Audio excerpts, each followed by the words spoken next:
नमस्कार प्रिय मित्रों, एक बार फिर आपका स्वागत है हमारे YouTube चैनल धर्म ज्ञान सागर में। प्रिय मित्रों, आज फिर नया वीडियो, नई जानकारी लेकर के हम हाजिर हुए हैं। आज की जो कहानी है, आज का जो प्रसंग है, यह बड़ा ही ज्ञानवर्धक है। यह बड़ी मोटिवेशनल कहानी है। इस कहानी को पूरा सुनिएगा। यह कहानी आपको आपके जीवन में ढेर सारी प्रेरणाएं देगी। प्रिय मित्रों, आज की जो कहानी हम प्रस्तुत करने जा रहे हैं, यह एक तोता की कहानी है।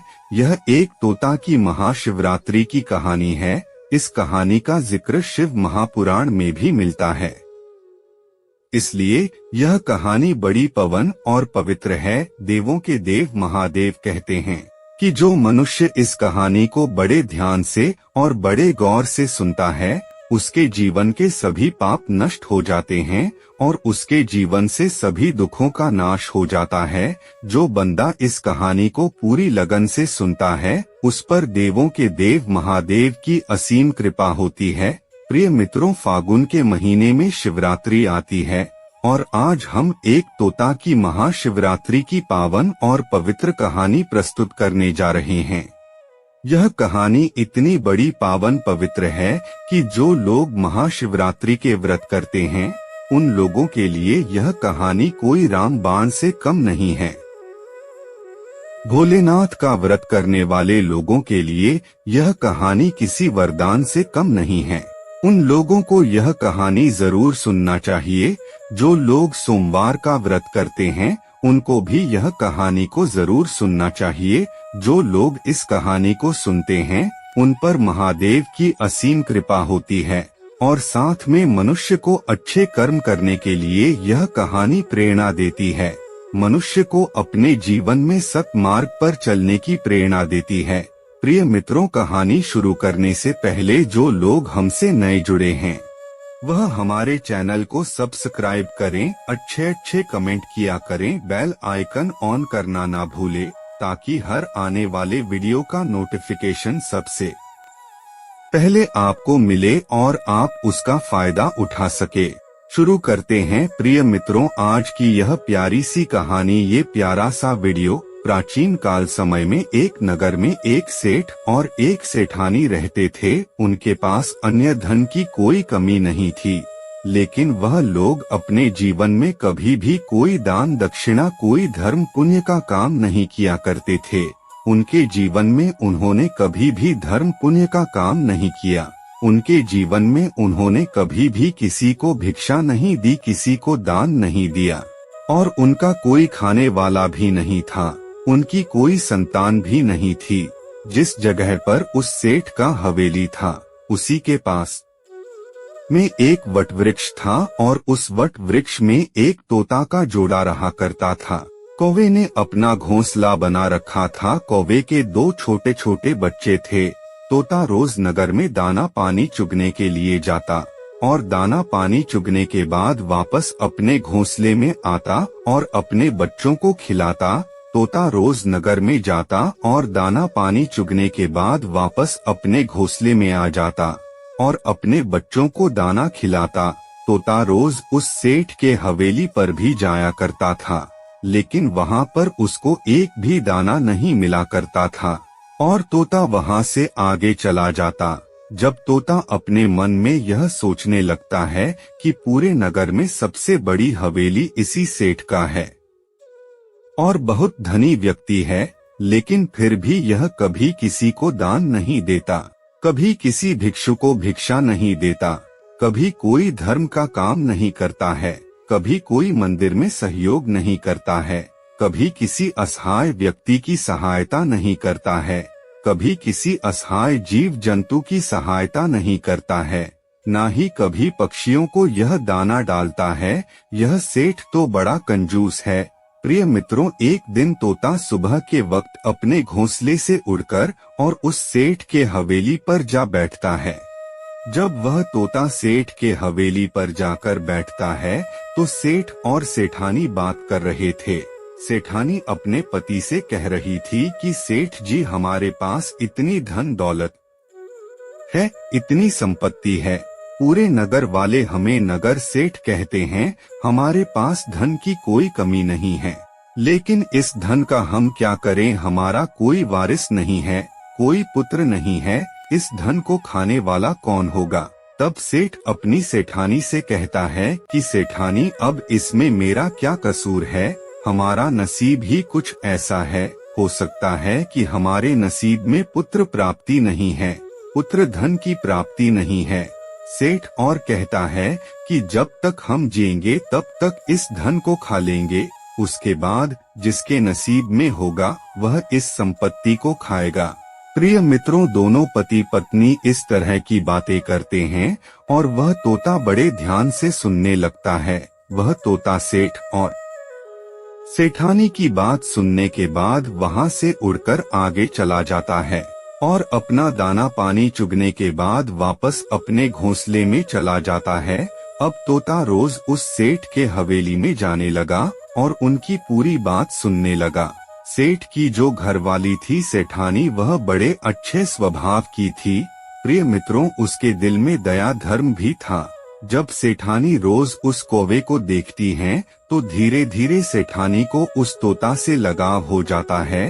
अब सेठानी उस तोता को सेठ से छुप छुप करके और दाने डालती और तोता दाने चुगता। ऐसे काफी दिन निकल जाते हैं। एक दिन तोता मन में सोचने लगता है कि सेठानी बहुत अच्छी है और मुझे दाने भी खिलाती है, लेकिन उसके घर में पुत्र नहीं है। तब वह तोता अपने मन में सोचने लगता है कि ऐसा क्या किया जाए जो सेठानी को पुत्र हो। तोता सोचने लगता है कि एक औरत जब तक माँ नहीं बनती है तब तक उसका औरत होना ही बेकार होता है। औरत का जीवन सफल तभी होता है जब वह माँ बन जाती है। एक औरत को सबसे बड़ा सुख तब मिलता है जब वह माँ बनती है। यही सोचकर तोता बड़ा दुखी हो जाता है और तोता सोचने लगता है कि इतनी सीधी सादी सेठानी है, रोज मुझे दाना खिलाती है, ऐसा मैं क्या करूं जो इसके घर पुत्र जन्म ले और इनको पुत्र की प्राप्ति हो। और सोचने लगता है कि मैं ऐसा क्या करूं। प्रिय मित्रों, एक दिन तोता के मन में आता है कि क्यों ना मैं महादेव के पास पहुंचूं और उनसे इन सेठ और सेठानी के लिए प्रार्थना करूं, उनसे अर्जी करूं। यही सोचकर तोता अपनी पत्नी मैना से कहता है कि प्रिय, मैं कुछ दिनों के लिए कहीं जा रहा हूँ, आप बच्चों का ख्याल रखना, इनको समय पर दाना पानी खिलाना। प्रिय मित्रों, इतना कहकर और तोता अपने घोंसले से उड़ान भरता है।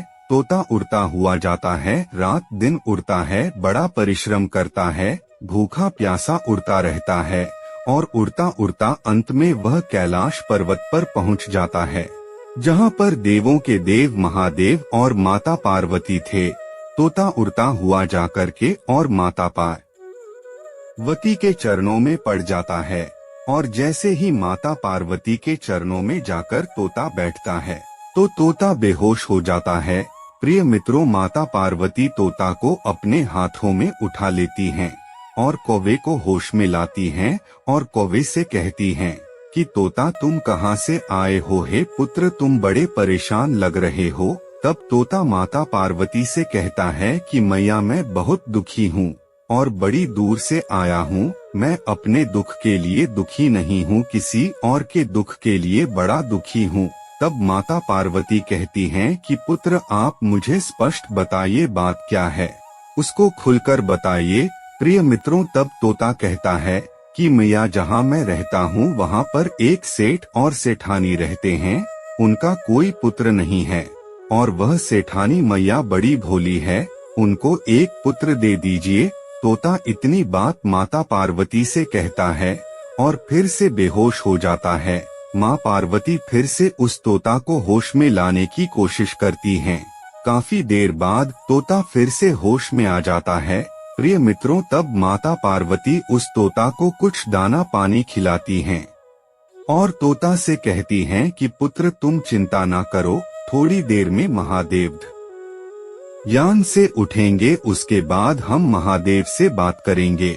प्रिय मित्रों, उसके थोड़ी देर बाद महादेव अपनी समाधि से खड़े होते हैं। माँ पार्वती तोता को हाथ में लेकर और महादेव के समक्ष जाती हैं।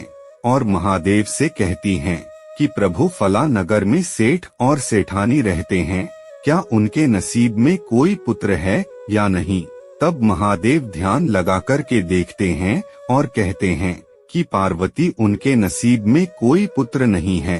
प्रिय मित्रों, तब माता पार्वती कहती है कि प्रभु यदि उनके नसीब में पुत्र नहीं है तो आपको पुत्र देना पड़ेगा। लेकिन महादेव कहते हैं कि पार्वती तुम जिद क्यों कर रही हो, उनके नसीब में कोई पुत्र नहीं है तो मैं पुत्र कैसे दे सकता हूँ।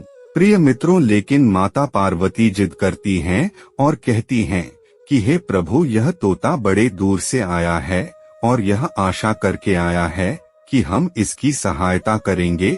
इसी आशा से भूखा प्यासा उड़ता हुआ ये इतनी दूर से यहाँ तक आया है और हम इसको खाली हाथ नहीं भेज सकते। प्रिय मित्रों, माता पार्वती की इतनी बात सुनने के बाद महादेव कहते हैं कि ठीक है पार्वती, तुम हर बार जिद करती हो और तुम्हारी हर जिद को मुझे पूरा भी करना पड़ता है। ठीक है, यदि तुम जिद कर रही हो तो सेठ और सेठानी को एक पुत्र हम देंगे। प्रिय मित्रों, लेकिन महादेव और कहते हैं कि इस तोता से कहो कि सेठ और सेठानी कोई दान धर्म नहीं करते हैं, कोई पुण्य का कार्य नहीं करते हैं, कोई पवित्र शास्त्र नहीं पढ़ते हैं, कोई ज्ञान पुराण नहीं पढ़ते हैं, कोई पुराना शास्त्र नहीं पढ़ते हैं। ऐसे नास्तिक लोग हैं। यदि वह दोनों नास्तिक से आस्तिक होने लगे तो उनको एक पुत्र की प्राप्ति हम देंगे। उनको दान धर्म भी करना पड़ेगा, मंदिर में भी जाना पड़ेगा, भिक्षु को भिक्षा भी देना पड़ेगी, ईश्वर के भजन भी करने पड़ेंगे, तभी उनको पुत्र की प्राप्ति हो सकती है। प्रिय मित्रों, तब वह तोता कहता है कि प्रभु, मैं अपनी तरफ से पूरी कोशिश करूंगा कि सेठ और सेठानी मंदिर भी जाएं, व्रत त्योहार करें, दान दक्षिणा करें, मैं अपनी तरफ से पूरा प्रयास करूंगा। तब महादेव कहते हैं कि तथास्तु। प्रिय मित्रों, उसके बाद तोता महादेव को और माता पार्वती को प्रणाम करके और वहां से उड़ान भरता है और उड़ता हुआ अपने घोंसले में आ जाता है। प्रिय मित्रों, उसके 9 महीने बाद सेठ और सेठानी को एक सुंदर पुत्र की प्राप्ति होती है। सेठ और सेठानी अपने पुत्र को पाकर बड़े खुश होते हैं। तोता भी बड़ा खुश होता है। तोता भी फूले नहीं समाता है कि उसकी मेहनत सफल हो गई। तोता भी अपनी मेहनत का फल देखकर बड़ा खुश होता है, बड़ा प्रसन्न होता है। तोता सोचने लगता है कि इस नगर का सबसे बड़ा धनी व्यक्ति सेठ है और जब यह सेठ अपने पुत्र को अच्छी अच्छी चीज खिलाएगा तो कुछ थोड़े बहुत टुकड़े नीचे भी गिरेंगे और वह हमको भी खाने को मिलेंगे। यही सोचकर वह तोता बड़ा खुश होता है। प्रिय मित्रों, धीरे धीरे सेठ का लड़का बड़ा होने लग जाता है। एक शिवरात्रि निकल गई, दूसरी शिवरात्रि भी निकल गई, तीसरी शिवरात्रि भी निकल गई और चौथी शिवरात्रि भी निकल गई।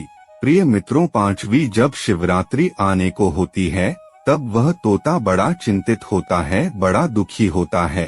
तोता सोचने लगता है कि सेठ का लड़का अब 5 साल का हो चुका है और यह सेठ और सेठानी अभी तक कोई दान दक्षिणा नहीं करते हैं, किसी मंदिर में नहीं जाते हैं, किसी को भिक्षा नहीं देते हैं, कोई भी पुण्य का काम नहीं करते हैं। अब तोता यह सोचकर बड़ा दुखी होता है। तोता सोचने लगता है कि यदि इन लोगों ने दान धर्म करना शुरू नहीं किया तो इनका पुत्र अल्पायु होगा और बहुत जल्द खत्म हो जाएगा। यही सोचकर तोता बड़ा दुखी होता है, बड़ा चिंतित हो जाता है। तोता सोचने लगता है कि मैं सेठ और सेठानी को कहूँ तो कैसे कहूँ, मेरी भाषा को यह समझते नहीं है, मेरे इशारे को यह समझते नहीं है, अब मैं क्या करूँ। यही सोचकर तोता बड़ा दुखी हो जाता है। तब तक तोता के बच्चे भी बड़े हो चुके थे। तोता अपने बच्चों से कहता है कि पुत्रों, तुम अपना ख्याल रखना, मैं कुछ दिनों के लिए कहीं जाकर आता हूँ। तब तोता फिर से अपने घोंसले से उड़ान भरता है और सीधा कैलाश पर्वत पर जाता है। कैलाश पर्वत पर जाकर माता पार्वती के चरणों में तोता पड़ जाता है और माता पार्वती तोता को हाथ में उठाकर कहती हैं, प्रिय मित्रों, माता पार्वती कहती है कि तोता पुत्र, अब तुम्हें क्या परेशानी है? तुमने जैसा कहा था वैसा हो गया। सेठ और सेठानी को पुत्र मिल गया है, अब तुम दोबारा से फिर क्यों आए हो? तब तोता माता पार्वती से कहता है कि मैया, सेठ और सेठानी को पुत्र तो मिल गया है, लेकिन सेठ और सेठानी को सतमार्ग पर लाने में मैं असमर्थ रहा। उनको सतमार्ग पर लाने में मैं सफल ना हो सका। उनको मैं धर्म के कार्य में नहीं ला सका। दोनों पति पत्नी अभी भी वैसे के वैसे ही हैं। ना ही कोई मंदिर जाते हैं, ना ही कोई दान धर्म करते हैं, ना ही किसी को भिक्षा देते हैं, और ना ही किसी भगवान का भजन करते हैं। अभी भी दोनों पति पत्नी वैसे ही है। प्रिय मित्रों, तब महादेव कहते हैं कि तोता, तो फिर उनका पुत्र अल्पायु होगा। तब तोता माता पार्वती के चरणों में पड़ जाता है और अपने सर को पीटने लगता है। कहता है कि मैया, ऐसा नहीं होना चाहिए। उनका पुत्र दीर्घायु होना चाहिए, अल्पायु नहीं होना चाहिए। तोता इस बात को अच्छी तरह जानता था कि जब पिता से कोई चीज मांगनी हो तो मैया के चरणों में पड़ जाओ। यदि आप मैया को राजी कर लेते हैं तो पिता अपने आप मान जाते हैं। यही सोचकर तोता माता पार्वती के चरणों में पड़ जाता है और अपने सर को पीटने लग जाता है। प्रिय मित्रों, तब माता पार्वती फिर से तोता को अपने हाथ में उठाती हैं और कहती हैं कि पुत्र, तुम शांत हो जाओ। अब माता पार्वती फिर से भोलेनाथ से कहती हैं कि महादेव, ऐसा नहीं होगा। फिर तोता कहता है कि मैया, मैंने अपने तरफ से उनको समझाने का पूरा प्रयास किया है, लेकिन वह लोग ना ही मेरी भाषा को समझ पाते हैं और ना ही मेरे इशारे को समझ पाते हैं। अब मैं करूं तो क्या करूं?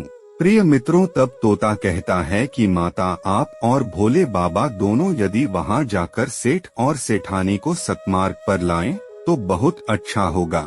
तब माता पार्वती और भोलेनाथ कहते हैं कि ठीक है। तो प्रिय मित्रों, फिर तोता वापस कैलाश से अपने घोंसले में आ जाता है। उधर महादेव और माता पार्वती एक भिक्षु का, एक साधु का रूप धारण करके और सेठ और सेठानी के द्वार पर आते हैं और सेठानी से कहते हैं कि मैया, हमको बड़ी तेज भूख लग रही है और हमको भोजन खिलाए। यदि तुम लोग हमको भोजन नहीं खिलाओगे तो हम तुम्हें श्राप दे देंगे और तुम बर्बाद हो जाओगे। तब सेठानी हाथ जोड़ कर के कहती है कि बाबा, आप मुझे श्राप मत देना, हम तुम्हें जरूर भोजन खिलाएंगे। तब सेठानी साधु के भेष में महादेव और माता पार्वती को अपने घर के अंदर ले जाती हैं और अच्छे अच्छे पकवान बनाती हैं और दोनों को खिलाती हैं। उधर उस सेठानी का नन्हा सा पुत्र इधर उधर घूमता है। कभी महादेव और पार्वती को रोटी लाकर देता है, कभी सब्जी लाकर देता है, कभी कौन सी मिठाई लेकर आता है, कभी कौन सी मिठाई लेकर आता है। यह देखकर माता पार्वती बहुत ही प्रसन्न होती है, बड़ी खुश होती हैं। माता पार्वती सोचती है कि यह महादेव का प्रसाद है, इसलिए इतना चंचल है। प्रिय मित्रों, जब वह सेठानी साधु के भेष में माता पार्वती और भोलेनाथ को भोजन करा देती हैं, उसके बाद महादेव और पार्वती उसके घर से जाने लगते हैं। तब सेठ और सेठानी दोनों आते हैं और हाथ जोड़ करके कहते हैं कि बाबा, हमसे कोई सेवा में कमी तो नहीं रही। यदि कमी रह गई हो तो आप हमें क्षमा करें, लेकिन श्राप ना दें। तब महादेव कहते हैं कि सेठ सेठानी, ध्यान से सुनो, गलतियां तो तुमने बहुत की हैं और गलतियां करते ही जा रहे हो। यदि इसी तरीके से रहे तो तुम्हारे पुत्र पर घोर संकट आने वाला है और तुम्हारा पुत्र बहुत जल्द इस दुनिया से अलविदा हो जाएगा। तब सेठ और सेठानी साधु के भेष में भोलेनाथ के चरणों में पड़ जाते हैं और कहते हैं कि बाबा, हमें कोई मार्ग बताइए, हम क्या कर सकते हैं।